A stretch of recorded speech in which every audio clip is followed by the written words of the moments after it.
కాపలాకు పెడితే తమ భూమినే కబ్జాకు ప్రయత్నించారని బాధితులు ఆరోపించారు.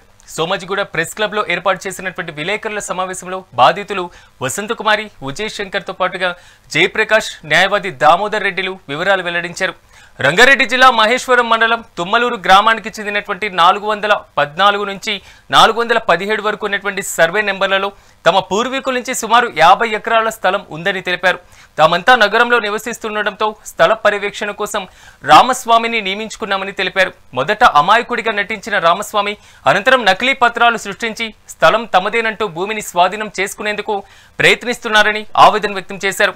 ప్రభుత్వం తక్షణమే విజిలెన్స్ ఎంక్వైరీ నిర్వహించి నిజమైనటువంటి హక్కుదారులకు న్యాయం జరిగేలా చూడాలని వారు డిమాండ్ చేశారు.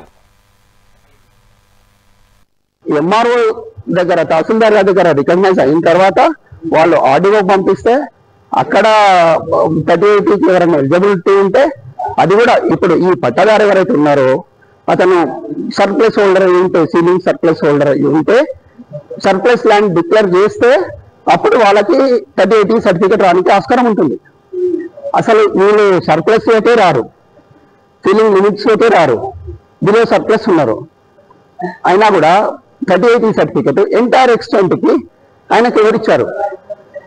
సీలింగే లేకుండా, సీలింగ్ డిక్లరేషనే లేకుండా 38 సర్టిఫికేట్ ఎక్కడి నుండి వచ్చింది? అది ఫస్ట్ ఆఫ్ ఆల్ డ్యూటీ కాదు.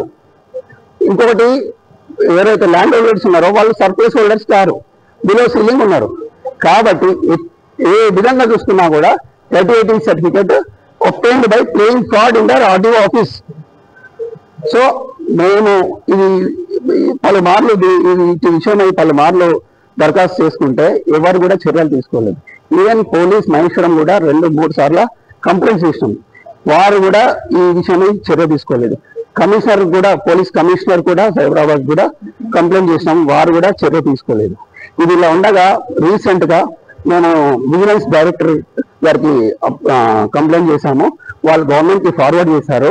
ఇప్పుడు కమిషనర్, చీఫ్ అడ్మినిస్ట్రేషన్ వాళ్ళు కలెక్టర్ గారికి డైరెక్షన్ ఇచ్చారు, త్వరగా ఎంక్వైరీ చేసి చర్య తీసుకోండి అని చెప్పి. ఇప్పుడు ప్రభుత్వం కూడా గత ప్రభుత్వ హయాంలో జరిగిన ఇట్లాంటి అన్యాయాలను సీరియస్ గా తీసుకొని సీరియస్ గా ఎంక్వైరీ చేసి దోషులకు కఠిన శిక్ష వేసి న్యాయంగా ఎవరైతే భూమి ఉందో వాళ్ళకు ఇది క్లియర్ చేసి ఇవ్వగలరని చెప్పి మా మనవి.